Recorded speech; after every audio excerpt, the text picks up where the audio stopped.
Hello there guys and welcome back to a brand new video. Now with Battlefront 2 content support having ended, I thought I'd do a series of speculations with regards to what we could potentially see and what I'd like to see if we got a Star Wars Battlefront 3. So today's video is going to be all about the type of vehicle skins that we could see for the starfighters within the game, provided that it is all three eras and that they are the same starfighters as Battlefront 2. Now the gameplay today is provided by DS1813, a link to his channel will be in the description below for you to go and check out. So we all know that starfighter support in Battlefront 2 was lacking hugely, and we know that Project Maverick is rumoured to be a combat flight simulator, but Star Wars is so full of space combat that in a game like Battlefront, you really would expect to see more of it. Now if we do see a Battlefront 3, then I think they really do need to have some sort of a focus on adding as many starfighters, maps, experiences and skins as they can for these fighters and just the community in general. Now I'll go over more of those things in later videos, but as I said, today is going to really focus on the ship customization. Also guys, be sure to leave a like on the video if you do enjoy it, and let me know in the comments as well what you want me to speculate on next. So when I say customization, I'm specifically talking about skins.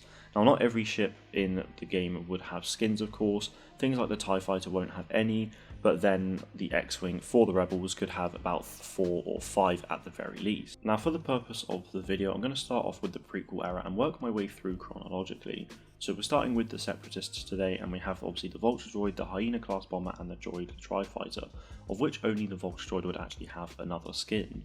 So in Battlefront 2 you actually use the standard appearance of the Vulture Droid that is seen in Episode 1, which is the Trade Federation skin. However, a great skin to have obviously for the ship would be the blue Separatist colours that you see throughout the Clone Wars and in Revenge of the Sith.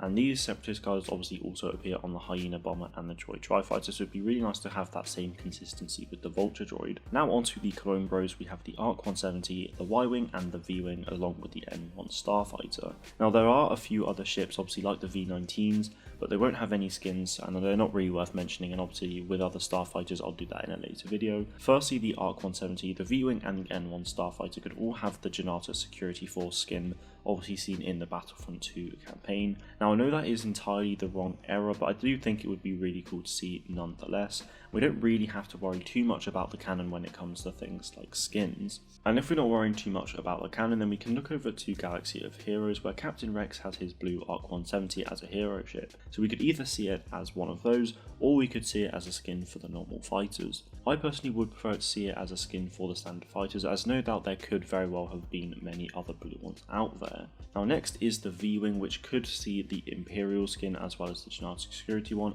which is obviously seen at the end of Revenge of the Sith. Now again, I know this is the wrong faction this time, but it would be really cool to see it nonetheless, and perhaps that could even mean the V-Wing would be playable as the Empire as well if they ended up doing this, as of course the V-Wings were later then replaced by TIE Fighters. Now the point of this video ultimately is to just generate ideas for the future and not to meet canon expectations. Now we have the Y-Wing bomber from the Clone Wars that has another 2 variants on top of the standard yellow. The first of which is seen early on in the Clone Wars during the second Battle of Geonosis, as well as the Zillo Beast mission where we see the red Y-Wing colour. The last variant of the Y-Wing is seen in Clone Wars Season 7 during the series finale, where Ahsoka and Rex flee the descending Venator in a blue Y-Wing, which looks awesome. Now we move on over to the Galactic Civil War, which has a fair few different skins for both the X-Wings and the A-Wings. X-Wings were originally only seen in the red colours, however thanks to newer content from Disney, with the likes of Star Wars Rebels and Rogue One, we've seen a lot of different colours for them. From Rogue One we saw Saw Gerrera's black X-Wings on Jeddah, and the blue X-Wings at the Battle of Scarif. Straight away that adds 2 new skins, and then in Star Wars Rebels we get to see orange X-Wings and green X-Wings, which is another 2 skins for them. And whilst these aren't fully accurate representations of how they look, this should give a decent insight into it. Now onto the A-Wings. In the original trilogy they were red, however Star Wars Rebels gave us another 3, one of which is this green variant here, with the other 2 being different blue ones, essentially with their colours inverted. So one has a blue stripe down the middle with white on the sides, whilst the other has a white stripe with blue on the sides.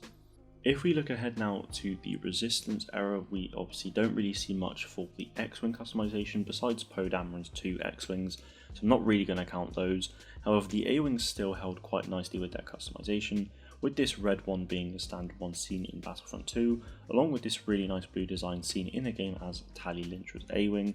And then lastly, seen in The Rise of Skywalker, we have this green design here, which is what we see Snapback see climb aboard within the film. Now, with Project Maverick being a smaller project and with the artwork that we've seen leaked only showing X-Wings and a Star Destroyer, I'm kind of assuming that it's only going to be in the Galactic Civil War period. So if we do see a multiplayer within that, I really hope we do get to see the previously mentioned customization for the X-Wings and the A-Wings, obviously for the original trilogy. That is it from me today though, guys. As I said before, let me know in the comments what you'd like me to speculate next, and be sure to subscribe to the channel if you haven't done so already. Thank you all very much for watching, and may the force be with you always.